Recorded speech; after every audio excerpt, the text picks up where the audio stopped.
What's up, guys? Hey. We've seen Moses Robinson Carr in a while.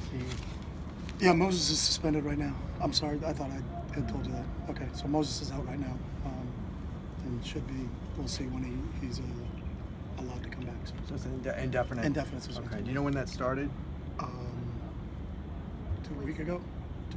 Okay. And, Sorry about that. And what about Marcus Moore? Is there any Same update? status. No update. Is there anybody else, or is that No, just that's it. Just those two. I'm sorry. Okay. Sorry. Are those guys are still in school and taking classes Yep, and stuff? they're here.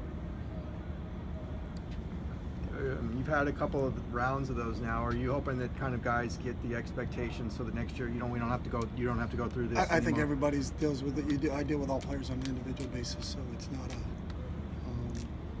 a situation where one thing happens, things happen. That's part of what we're in the process of. There's a learning process to it, and we educate them on what's the right way to carry the standards of this football team and this university, and hopefully they understand that. The Pac-12 announced that they were going to partner with Nike. Does that put schools that are not Nike schools at kind of an awkward position? I don't even know what you're talking about. Partner with what? They've got an official partnership with Nike, and they're the official athletic apparel of the Pac-12 conference. Yeah, I don't.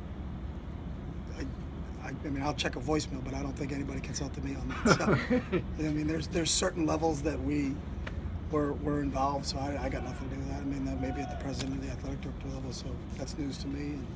And I'm really good at paying attention to what's in my realm, and that's certainly not in my realm. So, what did you know about the UCLA-USC rivalry before you got here? Well, I mean, obviously everybody knows about. There's certain games, the Ohio State, Michigan, USC, UCLA, Army, Navy. You know, there's iconic games that have always occurred in college football, and it's a really cool thing to be a part of it. You switched in some of the younger offensive linemen. Alec Anderson got some time. Sam Marazzo. How did you think they did last week? They did a nice job, and they've earned their playing time. You know, it's just Alec has improved really dramatically as this season has gone along and just has pushed. You know, so it's good for us that we're continuing to develop some depth along the front. You know, hopefully we get Justin Murphy back to add even a little bit more depth to where we were, because we were extremely thin there. But it's really a credit to Alex. I think Alex deserves it, and we hope that he gets some real quality snaps again this week. So. What specific areas has he improved in? Everything. I mean, knowledge, understanding what we're doing, calls, front identification, footwork, hand placement, everything it takes to be an offensive lineman. Is that kind of one of the positive things about having that redshirt rule where you could just... No, he would have played anyways. I mean, when guys warrant playing time, they're going to get playing time. So. Kyle and Murph, are they still in the running? They're still in yellow jerseys right now.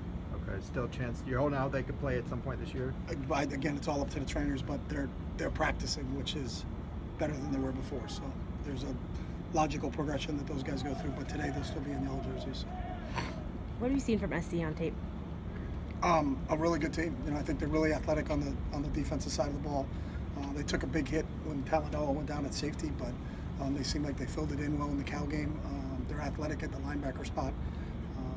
You know, they can really run around. I think Smith's one of the better players at linebacker in this league that we'll face, and we got to know where number 35 is all the time, no matter what the situation is, whether it's first and second down or third down. He does a great job blitzing. He does a great job in coverage. They got some really good corners, tall, long corners. Marshall is probably as big and athletic a corner as we'll face.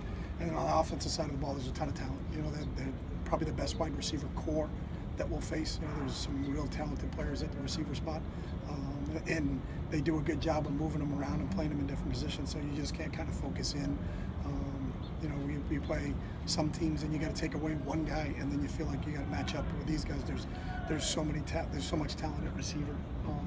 And then I think JT's just gotten better as the more experience he gets, which is understandable, because we knew how good he was at high school. And then as he keeps getting more experience, I think he gets better and better. So they're talented across the board in every position. So.